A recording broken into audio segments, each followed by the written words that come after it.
4 people that watch it on YouTube channel. Do you want? Hey, that would be a bad idea. Do you want me to try and tweet out the link real quick so people can? I usually don't do that, so people can watch live. That might get you some stuff here. Let me see if I can copy. Okay. All right, let me do it.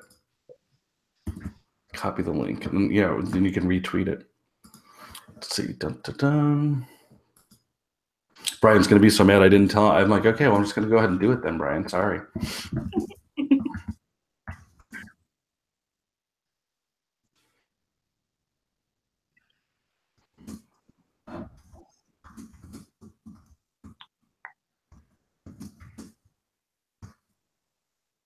I'm catching up on Twitter news. I know, right? It's so interesting. Yeah. Oh, they finally have the bad things to regift hashtag. Yes. I did see that. I was like, oh, wow. I'm like, there's some interesting stuff. And then, right. And then it's just, I was looking at some other stuff and I was like, oh, and it's I forget, it's like Kobe Bryant's retiring tonight. There's so much going on. So here. Yeah. Click. This is a bad typer. To watch. Okay, that should take him to that one. Here, let's put in a GIF of dancing. What that has to do with anything, I don't know, but here, we'll do it. Okay, here, we'll do Honey Boo Boo dancing. Honey Boo Boo GIF, if I can. Okay, there we go. Oops. All right, let's see. There we go. Okay, I think that should work. That way, if we talk, okay, cool. Oh no. Feel free to retweet that if you want to. Okay, so here we go. I know. I'm sorry. We'll go fast. We'll go fast. Okay, so anyway, okay. All right. Then I always go like this, and then I'll just kick it over to introduce you. And yeah, we're just riffing. That's all we're doing. We're just having a drink at a bar, and we're talking coding like a bunch of nerds. Sweet. Sound good? Okay, sounds good. Here we go. John Edit here. Hello, and welcome to the Steam Team podcast. Brian Briggs is sick, and he's not here. So you just have to settle for me, John Samuelson in Portland, Oregon. I really think Brian Briggs is sick, though, because it coincided with the Packers getting eliminated from the playoffs. So, wah. Sorry, Brian. I just feel like me being a Bears fan all the time now and not making the playoffs. So we'll kick it over to Brian. But we have a special guest. She'll tell you where we're coming from. So, Tara, why don't you go ahead and introduce yourself, because she's been up for like ever, and we're really happy to have her on. So go ahead and introduce yourself, Tara. Yeah, so my name is Tara Linney. I'm currently in Singapore, though for the last 4 days I've been in India, so I'm not really sure as to what time it is. Because they're on the half hour there, which makes it even more confusing. But it does make it confusing. It does make it confusing. It really does. So yeah, I've been out here in Singapore this is my 3rd and final year, and I came from the States. I've worked in Illinois, DC, Philadelphia, and here in Singapore, I'm at the Singapore American School as an ed tech coach. Okay, that's cool. And so, where did you work in Illinois? Crest Hill. Crest Hill. Okay, I was from Chicago area. I taught in Chicago Public, and then I was Oak Park Public Schools is where I'm a product of. Oak Park, which is like 1 block west of Chicago. I could throw a rock and hit the border. But then, so that's Illinois is not a bad state. They're having some problems there though with their funding and stuff like that. People are moving away from Illinois in droves. I feel like the state is going down. It's going down since you've been in Singapore. That's all I'm saying. Well, I hope it goes up in time for ISTE this summer. You know, right? Are you going to go to ISTE? Definitely. Definitely. I think the last time I saw you in person, maybe the only time I saw you in person, we were running around the streets of Philadelphia with Scott Bedley and Sarah DeTeacher at about 1 a.m. Isn't that correct? That sounds right. It was.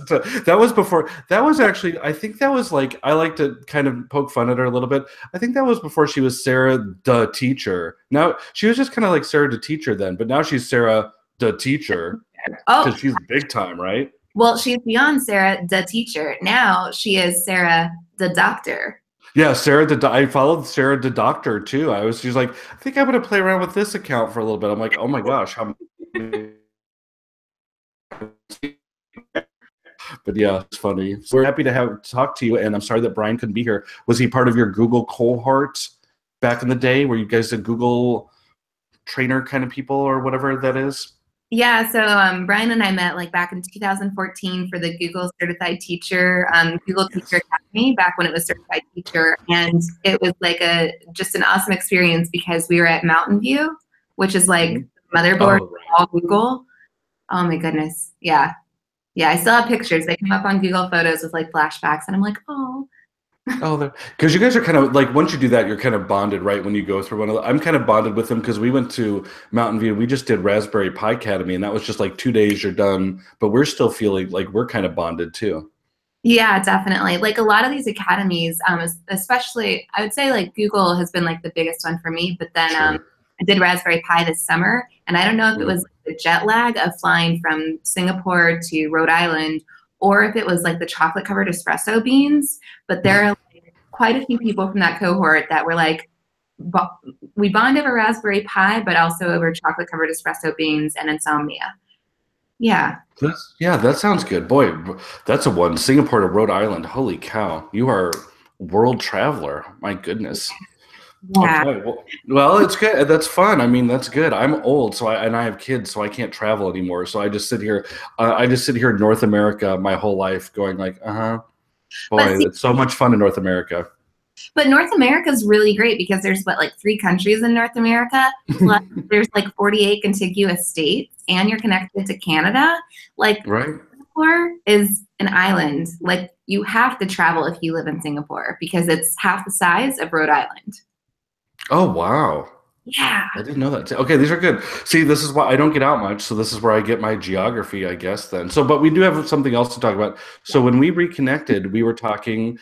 You tagged me in about a Kickstarter, and I think it's an interesting way to go with a Kickstarter for a book that you have written, but you need. What was the Kickstarter for? You need like editing, and what are the stuff that goes into writing a book? Because I see all these people write books, and I feel like I probably could, but I don't think I have it in me. So tell us what inspired you to kind of like get started and do the Kickstarter for the book. Definitely. So, well, first off, with writing the book, that was a combination of the Google Teacher Academy from a few years ago and just wanting to write a book for a while, but not knowing for sure what it would be about. And then this summer going to ASCD, Association of Supervision and Curriculum Development. Whoa, I said that in one breath. Okay. And they That's have bonus points right there. right? I remembered the acronym. And they had an emerging leader where we had like 6 hours to work on an action project, and the expectation is that we like bring it to life. And I'm like, I'm gonna write this book. And so within 3 months, I sat down at a lot of Starbucks locations and just like drowned out the background sound with Ingrid Michaelson and hammered it out. And yeah, so to answer your question though, is in terms of like the Kickstarter, so there's a lot of different types of books that are out there. Some are just based on practice, and some like people don't really do research necessarily unless it's their own action research. And it's kind of like a novel, if you will. With this though, there's like a lot of research involved. There's a lot of like data and numbers and things like that. And so the Kickstarter I set up for a couple of reasons. Number one, obviously the funding aspect, because normally if I was writing a book, I might just like publish it myself and edit it myself. But because I'm quoting different sources and things like that, I need someone to look over it and just make sure that it's up to code. And so, No pun intended, right? No pun intended on the up to code. yeah. So that's part of the reason for the Kickstarter. And then the other part is to bring awareness to this issue that exists in the tech world around gender equity. It's something that people don't necessarily like to talk about. And there has been like a little bit of pushback in the last few weeks since the launch of the campaign, as there always will be. But it like brings the light to the issue. And my hope is that like with the book, it'll help us get out of this whole like gender gap that exists in the professional world by attacking it from the education point of view. Because there's books for girls and there's books on coding, but there's not one like as a teacher's guide for how to bridge that gap.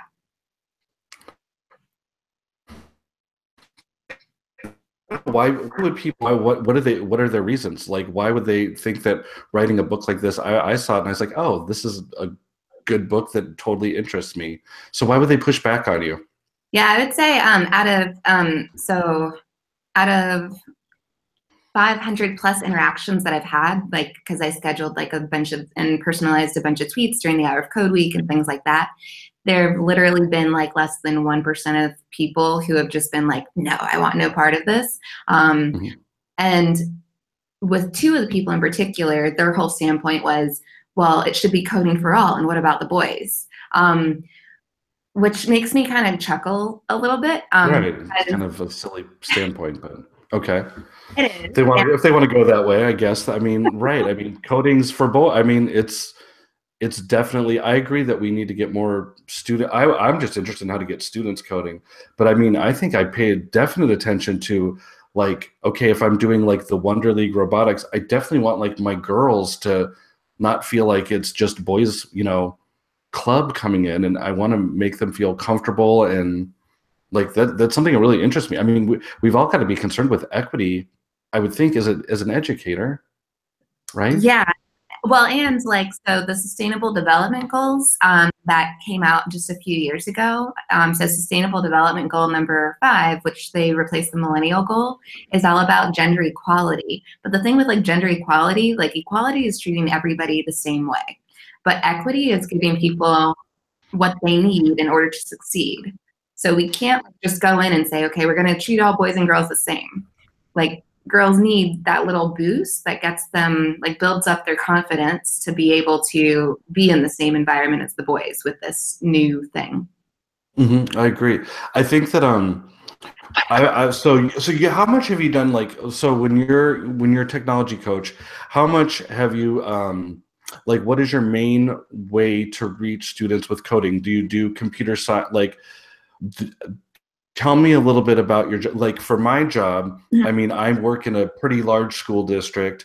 I try and push in and kind of introduce teachers that might not be even like familiar with computer science, and I imagine it's probably different somewhere else in the world, that they might be a little bit more familiar with it, or just kind of give us a rundown of like how you got interested in coding, I guess, in your current job. Definitely. And just being on like another side of the world, I'd say that there's a lot more similarities than there are differences. Okay. Like, there's this expectation like, oh, it's an international place and like kids are going to do things differently. And that's not always the case. So I like to do things with purpose. And that tends to be like a girl thing too, in terms of if we're going to code and we're going to use robots, let's not just have them battle against each other, but let's like create a story around it, or like have some type of purpose that one can become attached to, not just doing it just because. Um, hmm so, and working with teachers a lot, I'm very like standards based and curriculum driven, because I understand that that is what the teachers have to assess and that's what they have to teach. And so any type of tech integration that I do always links to some type of standard or curriculum. It's never like a one-off just for fun. And so like, hmm for the Hour of Code week, for example, I asked teachers, I'm like, all right, do you want students to focus on critical thinking or creativity, or integrate your geometry standards? And so based on that, we were able to like kind of personalize 4 different routes for students to take, which was great because like the teachers were able to see that engagement and empowerment and student agency. Okay. Mm-hmm. I think that's interesting. I try and do that too. Like, I think that when I first started doing this little, whatever this is, little coaching job or whatever, here out here on the West Coast, Tara, we call them TOSAs. Do you know what Yep. TOSA stands for? Teacher on special assignment. Teacher out at Starbucks all the time. So I just sit in my coffee shop, and I usually like just sit there and plot little lessons or whatever. I feel like that, right? I feel like that's something that teachers are kind of slowly getting to understand, is that you can do some computer science and you can do a lot of coding, and it doesn't necessarily, like, I like to use Scratch. Mm-hmm. Scratch is one of my favorite, and I mean, I feel like there's different things that you can do with Scratch that can be embedded throughout just like all subject areas. an interesting thing. Like when I'm working with students, and like let's say I could really kind of notice it when I did we piloted the Little Bits coding kit Oh yeah. back in, and so I was using it with a third grade class. And the boys really like to do Scratch, and they like to make like silly games and do, you know, and be creative with it. And so I feel like the girls kind of are like, oh, you know, that's silly boys or whatever, right? And I agree with them too. I look at them, right, silly boys or whatever. They were doing some cool things, but I feel like when we integrated the Little Bits and we did like the code guitars was the lesson that we did. I feel like the girls were really into like doing coding to change something in the physical environment. And I feel like that really resonated with them a lot more than just kind of like making a game in Scratch or animating your name in Scratch. Am I on the right track? Has that been your experience?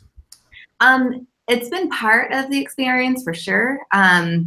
So like physical computing is basically like the next iteration from coding, right? And so like everybody has this huge push on coding, but what coding, like the whole purpose of coding is that computational thinking aspect and that ability to like think through problems and like creative problem solving essentially, right?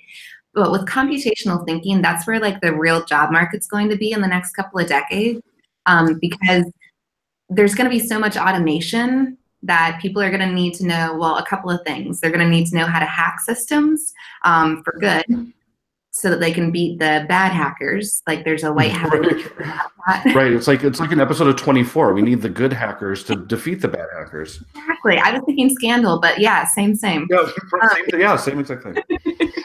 And then the other need is going to be people. So like when robots become like this big thing, as we're starting to see already, like the conference that I was in, that I was at in India, there is a speaker. Her name was Heather something.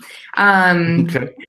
I know her. Right? Yeah, and she lives in that state that's above your state, Oregon. Okay. Oh, I'm in Oregon. I'm in Oregon. She's with me. She's in my state. Yeah, she's in your state. Okay. I have to know her. She's probably like right down the street, like trying to like knock on the door, and I'm not answering. Probably. So. I'll find her on Twitter because like we were just tweeting. Okay. Anyway, I'll find her.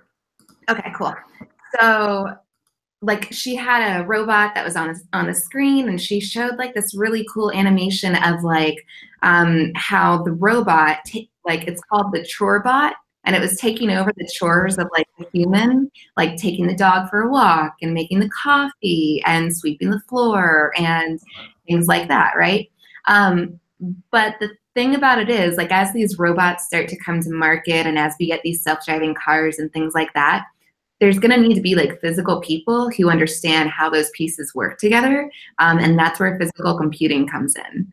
And I find that girls, like, the girls that I've been introduced to things like Raspberry Pi and Makeys and things like that, especially with the Raspberry Pi, like it stumps them, because it stumps most students at first when you just have no instructions. But they have fun with it. Like, yeah, and they learn everything from like inputs to outputs to, oh, cool, I can do this thing in Scratch. And yeah, and you've got somebody in California, her name is Amanda, and she makes these really great. Right. Well, I know what you're talking. Amanda Hawes, and she was at Pi Academy with Brian and I. I know exactly who you're talking about. She does great things. Oh yeah, and has everything from like Scratch to Python, and just like how to cards and how to plug things in, and it's like really, really cool.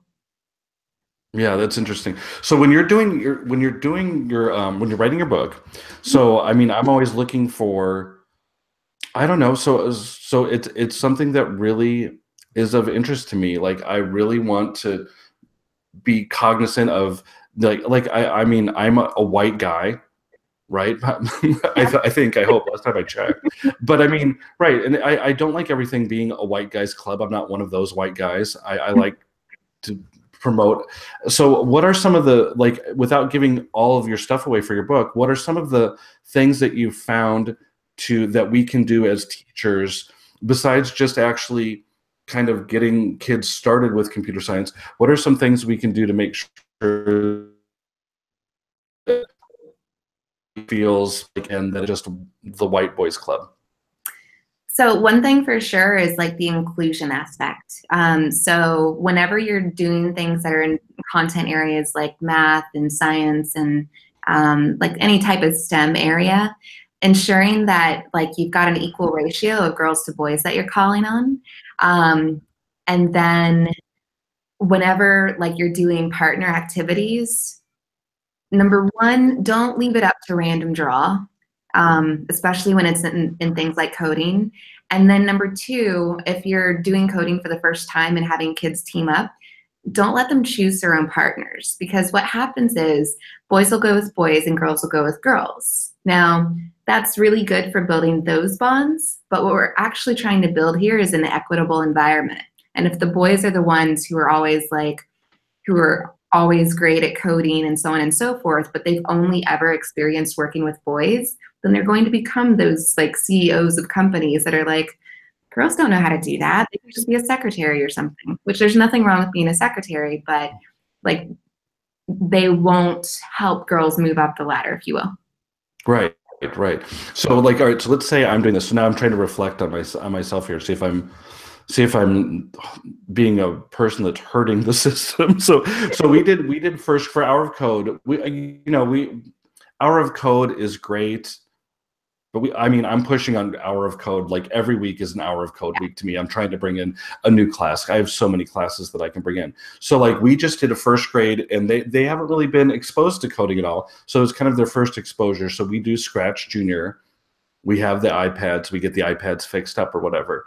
So when I'm doing that one, you're suggesting that when we go with partners, just start them right off and just kind of, you want teachers should select and kind of put boys and girls together on the same iPad, because we don't do like one-to-one on Scratch Junior. We do make them do partners, and like some of them drive and some, they take turns and try and learn teamwork and cooperation and collaboration. So you're saying, if I go in and do that next week, I should pair up boys and girls together, kind of in my mind, I should do that.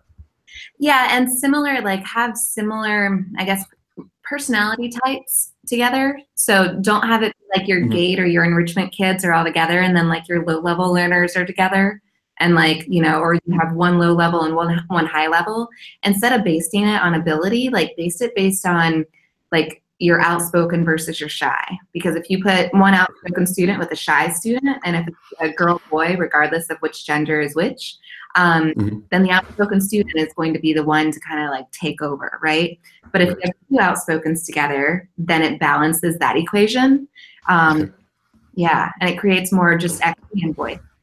Okay, that's good, because I do that all the time, and it's like there's a lot of times when I don't really know the students. So sometimes I go into certain situations, the teachers let them choose partners or whatever. But if I kind of can go in beforehand and say, okay, teacher, this is how we're going to select partners today, I'm sure that they would go ahead with that. But it's like a hodgepodge of whatever. It might, it's me. I'm just floating around. I'm wheeling in with my, venti latte and bucks to teach a lesson. No, all right. So anyway, I'm just kidding. I don't even go to Starbucks. I go to Black Rock Coffee, and that's a local Oregon chain. So I'm looking at some of the titles from your chapters. So what would you say are just some of the more important things to do when you're kind of instructing with coding? I always think of Ask 3 before me. I see that as one of the chapters, and I always think of that great app that was Ask 3 that kind of went by the wayside or whatever. But talk a little bit about that. Like, so when you're going with coding, the more you kind of can go through and teach it a little bit, I feel like I'm getting a little bit more savvy. I don't feel like I'm an expert coder, but I feel like I get a little bit more savvy with steering them to answer their own questions. Whereas before I'd just be like, oh, get the scissors and then you can get rid of the scratch cat. Yeah. So definitely like one of the things in coding is like there are almost always like a few different routes to success, right? And it's not like a multiple choice worksheet where it's like, oh, it's right, or oh, it's wrong. And so getting students to think through problem solving through questioning rather than saying, do this, do that, And then what we like to practice is a hands-off approach. So like if you're helping, you're using your words, not your hands, right?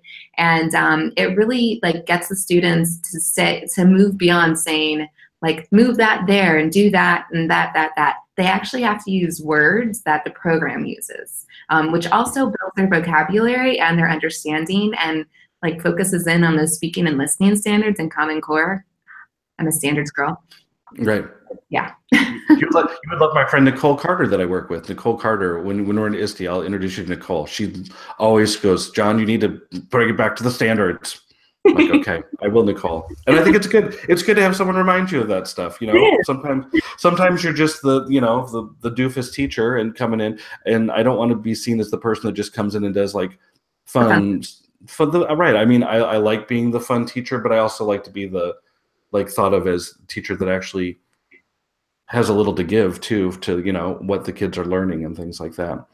So that's so anyway, but it's good to be, I think it's good to be a standards person. And I think that I think I get with the vocabulary a little bit more. So Scott, that we were running around Philadelphia with that one time, so Scott Bentley. So he's a great teacher. We do Grumpy Old Teachers podcast together. And so Scott sometimes says, when we're introducing coding and doing something, because he does a lot of different things. He has some good stuff. But what do you think that we go into it too much and we're too lesson planning with it now and trying to there's he said when code.org first started, it was kind of like go in there and you get stuff. He's like, now it's all this lesson plans with standards. Do we have a tendency to make it too serious with lesson plans and things like that? So it's too structured when you get those do this and then do this and then do this. Mm-hmm. In some of the programs, so like in Swift Playgrounds, for example, it tells you exactly what to do, but at a certain point, you have free reign to do whatever you want and create whatever you want. So it makes sense in a way, but when we're teaching those things, students don't like reading all the instructions. Like Khan Academy, for example, has this whole computing section, and I put one of my girls on it, and she was like, do I have to watch all of these? I'm like, technically, no. I mean, you can jump to the challenge if you want to. And so she did. And then as she needed to, she would jump back to the videos. Because when we talk about personalizing student learning, putting them at the helm of what they're learning and how and when and all of those things is super important. So giving them choice and not just saying, here's your prescription, now go follow it. I don't follow doctor's prescriptions. Mm-hmm. Right. Do I look like I follow directions? I don't follow directions at all. I mean, that's I probably will do the opposite of what you tell me to do if I follow directions. I mean, that's the way I am. That's why people use reverse psychology on me. I feel like that's kind of what Scott was saying. He's like, and I understand it, and I do try and use vocabulary. What do you think when you're starting out with coding? Because are you mostly elementary or are you up a little bit like middle and high school? So currently I'm mostly elementary, but I'm also the mentor for we're still figuring out how many teams, but at least 2 teams for the Technovation Challenge. And one of those teams is a pair that's in high school. And so that's all using MIT App Inventor and figuring out A, what's the design of what you're going to create? What's it going to do? Its purpose, its function, all of that. And then B, how are you going to put it all together to make a working app? And so that has been it's been really, really fun. Because part of it, that does have a prescribed curriculum. But the main thing about it is figuring out what you want to make and then using those curriculum pieces to make it, not just learning the curriculum because it's the curriculum. Right. So when you think of elementary, what do you think are the basic vocabulary words? If you had to pick out that you kind of try and use when you're in instruction to kind of start to get them going a little bit, if you're just introducing, what do you think are the most important, I don't know, vocabulary or just things to start with when you're coding? Well, it really depends on the program. I would say a couple that are universal are loops. What is a loop? what does a loop do, and the fact that it can look like a repeat, or it could look like a repeat once or twice, or a forever block or something like Forever that. loop, right? Yeah. And then also using variables. So like elementary students in particular don't necessarily use variables in math, but it's a way to level up their understanding.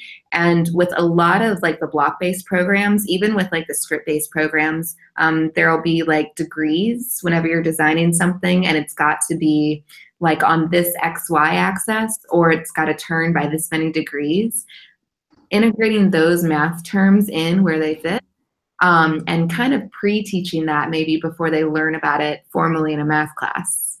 Mm-hmm. I know. I think the variables on Scratch is one of the things that I think is probably has the most potential, but it's the one that I probably know the least about as we're going through. And I feel like that's something I have to work on a little bit. But are you familiar with Code Campus? Have you ever looked at Code Campus? Okay, so it's basically, I love Code Campus, and I'm trying to work with them a little bit in our district. But Code Campus is basically like 10 lessons, and they give you the videos, and it's for teachers to learn Scratch, basically. And it's all free, and it's really cool. And so I feel like when he showed variables, I was like, ooh, and I was like, I feel like I need to repeat that section again. But I felt like there were some really cool things. I was like, oh my goodness, I feel like variables opens up like just a world of possibilities. Oh yeah, it definitely does. It looks like we have a Singapore Code Campus. Okay, so I mean, right, I feel like, right, if you ever want me to virtually introduce you to Raj, the guy that does the videos, I talk with him a little bit here and there, because we're gonna try and we're gonna try and get kind of a computer science base in all of our elementary schools. That's what we're trying to work towards for next year. Mm-hmm. And it's just going through, and it's just right. It's a lot of talking to people that aren't really familiar with coding, right? But you have to try and make them understand and why it's important and things like that. In your book, are you going to? I see some of the part 4, the chapters in part 4. So do you have a lot of like, what do you think like your one best idea for like integration in reading, without giving it like all away? Like what's one of your, like, I think a lot of people would be like, I don't see how you can do coding and reading besides the fact that you're reading, block coding. What's one of your activities that you have? So there's a couple. So one, for example, is like digital storytelling. So having like the story go into a certain sequence, and that could be done on like Scratch Junior and different things like that, where you're making the different scenes. And then the other, which is not like full on reading, I mean, it has reading elements to it for sure, is like when students are like creating programs and they're trying to figure out like why this isn't working, having them like read it like they would a sentence. And like, if you were to read this as a sentence, would it make sense? Because like if you break the coding pieces into like sentence words, then you put the transitions in and things like that, then if it reads like a sentence, then it should work. Oh, that's good. And that's a good way to debug programs, right? Then just kind of get them to go back and read it out loud and go through it. That's a good idea. Okay, I'm totally using that now. That's in my toolbox now. My toolbox, which needs a lot of work, trust me, on the coding. So when you're okay, so I think it's great that do you have any? Did I not cover anything? Anything you want to say else about just getting gender equity in coding? I mean, is there any message you'd have for teachers that are just kind of getting started, or even just starting with coding in general? Like what do you think are important characteristics for a teacher to have? I think an iteration mindset, which there's a chapter that talks about that. So like we've got like the innovator's mindset, and we've got the growth mindset and the fixed and things like that. But iteration is all about trying things in different ways until you reach your desired goal, right? Versus innovation is like trying different ways and then coming up with a new goal. So getting teachers to understand that like you don't have to be perfect, right? So first off, like you come in prepared, like having gone through the activity first, and maybe you didn't get it right away, and you give it like 20 minutes, depending upon how long the activity is, but 20 minutes to practice on your own, then introduce it to the kids. And if you get stuck, be okay with the students taking the helm in terms of debugging something or in terms of having the right answer.